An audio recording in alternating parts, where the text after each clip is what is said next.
Seorang pria bernama Chris yang menyamar sebagai tunawisma memulai aksinya dengan membersihkan kaca depan mobil mewah tanpa diminta. Meskipun pengawal di dalam mobil memberi isyarat agar ia pergi, Chris menolak. Ketika salah satu pengawal keluar untuk menghentikannya, Chris dengan cepat melumpuhkannya. Pengawal kedua pun segera menyusul, menyadari adanya masalah. Di dalam mobil, seorang wanita muda panik dan melompat keluar untuk melarikan diri. Chris mengejarnya, segera menyusul dan menghalangi jalannya. Ia kemudian memaksa wanita itu masuk ke bagasi mobil dan melaju pergi. Dua pengawal bersenjata dengan mudah dilumpuhkan oleh pria yang tampak seperti tunawisma.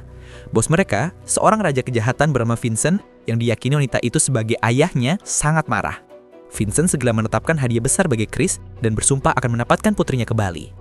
Sementara itu, Chris menawarkan sebotol air kepada wanita yang diculiknya. Eliza berharap ia mau minum. Sebaliknya, Eliza mengayunkan linggis ke arahnya dan melarikan diri. Chris mengejar Eliza hingga ke puncak bukit, di mana ia tersandung dan jatuh karena kelelahan. Ketika Chris berhasil menyusul, ia mengatakan bahwa ia bukanlah orang jahat. Ia mengeluarkan foto lama dirinya bersama ibu Eliza dan Vincent yang diambil sebelum Eliza lahir.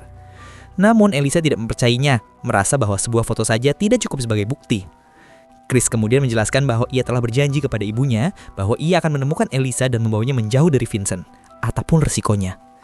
Karena Eliza masih tidak mempercayainya dan menolak ikut, Chris meletakkan senjatanya di tanah sebagai bukti bahwa ia tidak mempermaksud jahat. Ia mengatakan Eliza boleh mengambil senjata itu untuk perlindungan jika ia setuju untuk ikut dengannya.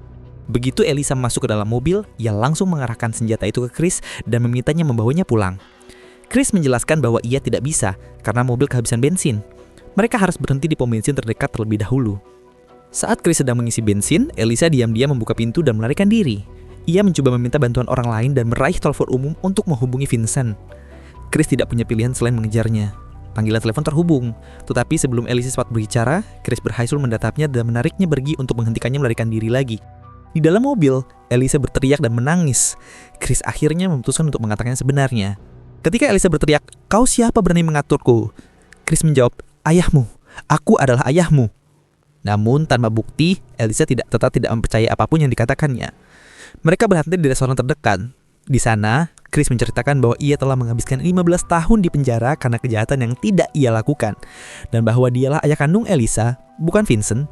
Bahkan, Chris menduga Vincent adalah orang yang membunuh ibu Eliza. Ia menunjukkan bahwa kalung berlian yang dipakai Eliza adalah hadiah yang ia berikan kepada ibunya dahulu kala. Tepat saat suasana mulai mereda di antara mereka, kelompok rival Vincent tiba-tiba muncul. Sebuah geng menerbu restoran, dan sasaran mereka adalah Eliza.